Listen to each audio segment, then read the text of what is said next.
साथियों, हिंदू संस्कृति, हिंदू राष्ट्र, हिंदू धर्म के प्रशंसक और जात प्रथा के समर्थक यह दलील पेश करते हैं कि भारत बर्बरता की स्थिति में भी ऊंचा उठा रहा और देश प्रेम और राष्ट्रीयता की भावना में कमी नहीं आई।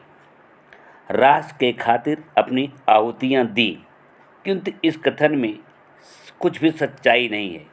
सही तो यह है कि देश प्रेम और राष्ट्रीयता की सच्ची भावना हिंदुओं में कभी जागृत ही नहीं हुई है। वे अपने लिए, अपने कुटुंब और अपने समाज के लिए मरे, जूझे, राष्ट्र के लिए कभी नहीं।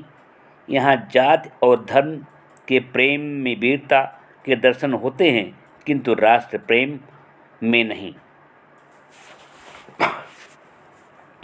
जिन वीरों ने अपने वीरता और रक्त से हल्दी घाटी को अमर बना दिया, क्या वे भारत राष्ट्र के लिए लड़े थे? नहीं, वे तो मेवाड़ भूमि और महाराणा प्रताप के लिए लड़े थे।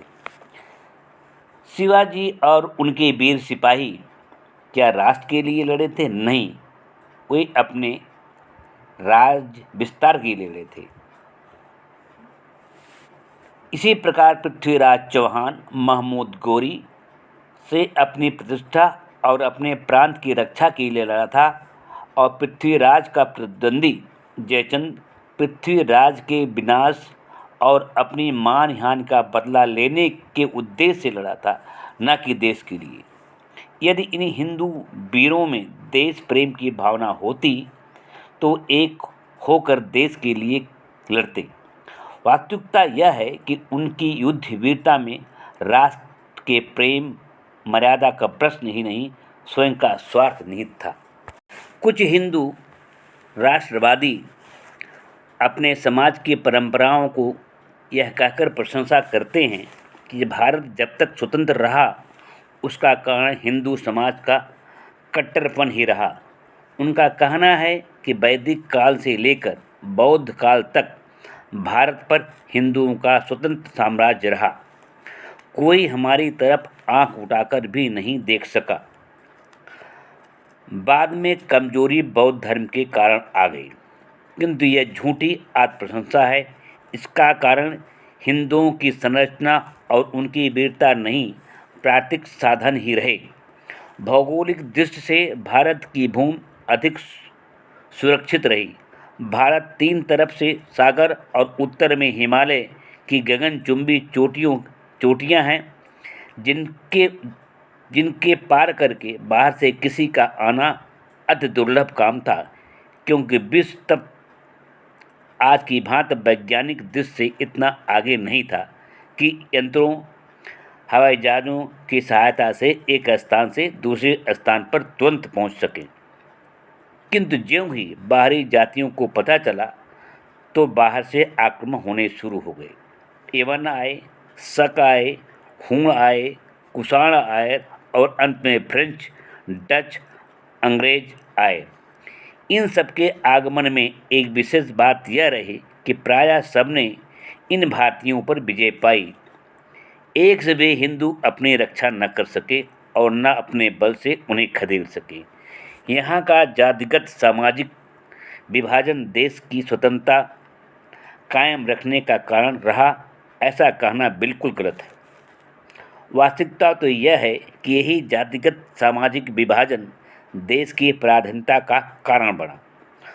बड़े व्यवस्था में कर्म का ऐसा विभाजन किया गया कि एक जात दूसरी जात के कर्म को आपत्तिकाल में भी नहीं अपना सकी। समाज का कानून ऐसा था कि जब विदेशियों ने आक्रमण किया तो ब्राह्मण, वैश्य और शूद्र देश रक्षार्थ अस्त्र नहीं उठा सके। ये तीनों वर्ण निकम्मे रहे। देश की रक्षा का भार केवल क्षत्रियों पर आ पड़ा। शक, हूण, कुषाणों का हमला हुआ। सन 986 ईस्वी में भारत पर सुबुक्तगीन का हमला हुआ।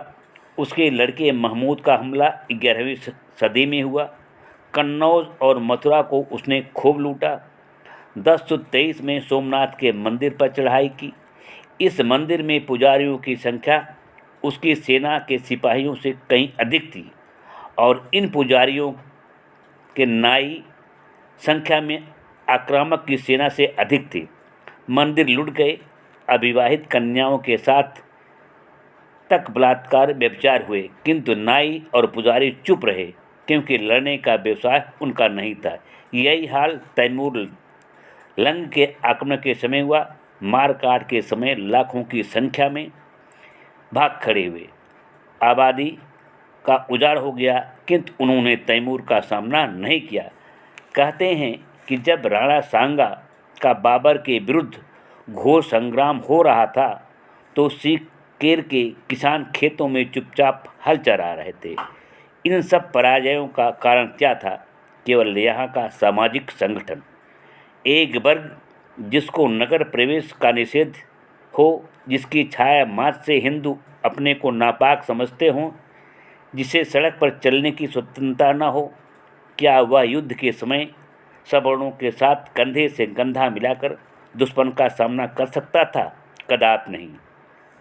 जहाँ पर चंद्रगुप्त मौर्य, पुष्यमित्र, महावीर, नागवीर सेन, समुद्रगुप्त, स्कंदगुप्त, यशोवर्मन, राणा सांगा, प्रताप, शिवाजी जैसे वीर हों और फिर भी भारतीय हारते रहे, बड़े लज्जा की बात है।